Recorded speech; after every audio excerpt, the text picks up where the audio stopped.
temos mais um convidado, o professor de Relações Internacionais, Vladimir Feijó. Tudo bem, professor? Como sempre, muito obrigado pela gentileza. Bem-vindo. Boa tarde, Thiago. É uma satisfação estar aqui no Jovem Pan. A ação é nossa. Professor, o que nós temos a partir de agora de mais primordial para discutir em relação a esse conflito? A possibilidade de Israel invadir a faixa de Gaza, mesmo lá tendo pelo menos 120, 150 reféns, como são os números que ainda chegam, claro, são números contraditórios. Lembrando que brasileiros tentam sair de lá via o Egito não está facilitando essa saída. O que é mais primordial nesse momento para que essa guerra não se arraste, professor? É bem complicado responder isso, o clima está bastante acirrado, as lideranças dos dois lados estão radicalizadas e tem lá, para justificativa pessoal e até de segmento da sua população, a sua razão para sustentar a radicalização.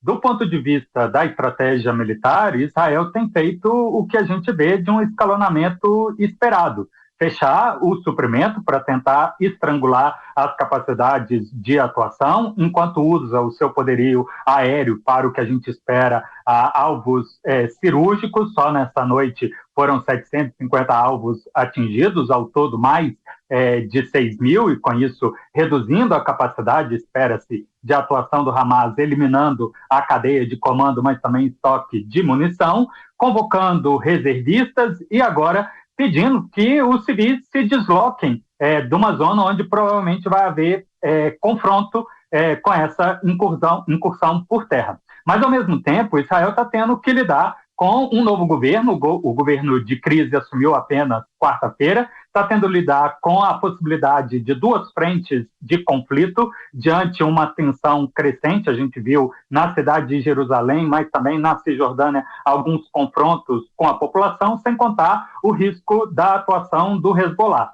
Ter convocado 300 mil reservistas, o exército de Israel tem que ir identificar onde eles serão utilizados, se para reforçar o entorno do país e se estão preparados para esse tipo de incursão dentro da faixa de Gaza, ou se eles seriam apenas base de reforço, né, caso seja necessário. Mas a situação não parece que haverá um cessar-fogo de nenhum dos dois. O grupo Hamas continua lançando ataques sobre o espaço aéreo de Israel. Felizmente, nenhum deles causou danos humanos, né, nesses últimos dias, mas a gente não sabe exatamente se o Hezbollah está aguardando para também começar uma ofensiva aérea, e aí sim pode ser que o Domo de Ferro não consiga eliminar esse volume de ataque aéreo, e aí sim o número de feridos e danos seria maior. Sim, sem dúvida. Bom, agora a gente passa a palavra para o Luca Bassani, que é nosso microfone Jovem Pan na Europa, e só lembrando que um terceiro avião trazendo brasileiro já chegou aqui ao país, ao aeroporto de Cumbica, na região metropolitana de São Paulo. Daqui a pouco a gente fala sobre isso. Luca, sua pergunta para o professor. Boa tarde, professor. Em relação àquilo que nós vemos como a operação militar de Israel, o principal objetivo é eliminar completamente o Hamas, pelo menos isso foi dito pelo primeiro-ministro Benjamin Netanyahu. E muitos acreditam que para que esse objetivo seja alcançado, é inevitável uma possível anexação de Gaza. Considerando que isso aconteça, como que será a relação de Israel com os demais países árabes que fizeram paz com o país durante os últimos anos e também perante toda a comunidade internacional? Como isso complica a posição do país perante as demais nações do mundo?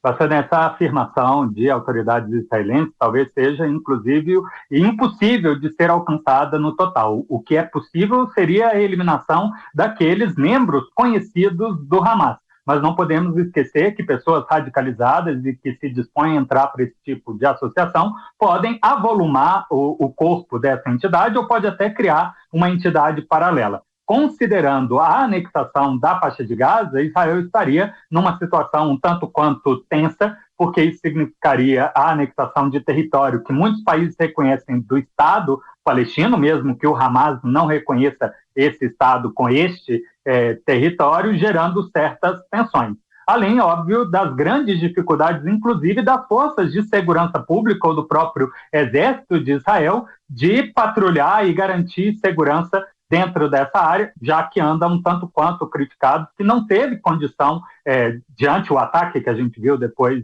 de sábado, de promover essa segurança. Isso significaria toda uma nova doutrina de segurança dentro de Israel para encampar mais esses 2 milhões de pessoas que teriam que policiar, já que tem os outros tantos da Cisjordânia, que também já essa é uma responsabilidade grande. E a gente não sabe ao certo qual seria a política externa dos países vizinhos, exceto aquelas que a gente vê anunciada e que dão interesse, que querem cooperar com Israel para ter uma região de segurança. A gente vê, por exemplo, a Jordânia reprimindo fortemente aqueles que desejam entrar dentro de Israel para promover violência. A gente vê também que o governo da Síria, mesmo declarando Israel como inimigo, quer se manter ausente do conflito, além do Líbano, que também reconhece que não tem capacidade militar, inclusive é inferior, provavelmente, do que o Hezbollah tem, para enfrentar um conflito direto com Israel. Mas as circunstâncias poderiam mudar, em especial se houvesse um engajamento de estados mais poderosos. Estamos falando aí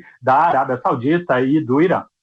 Professor, só para a gente fechar, isso que eu queria perguntar para o senhor, qual é a chance desta guerra, por enquanto localizada, virar uma guerra maior, claro, regional, mas uma guerra maior, inclusive com uma ação dos Estados Unidos e de outros países que são aliados da Palestina?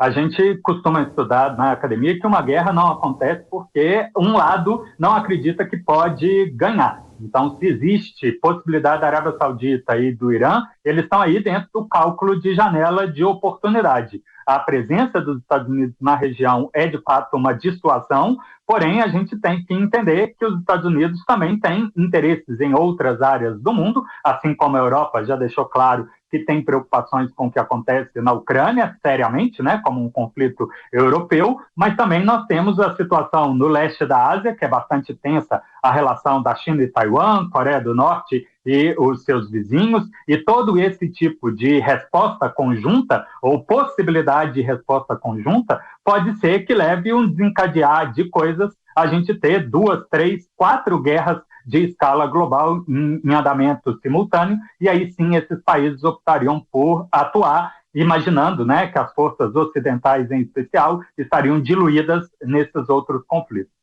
Conversamos com o professor de Relações Internacionais, Vladimir Feijó. Professor, como sempre, muito obrigado pela atenção, voltaremos a nos falar, bom trabalho, um abraço. Igualmente, boa tarde.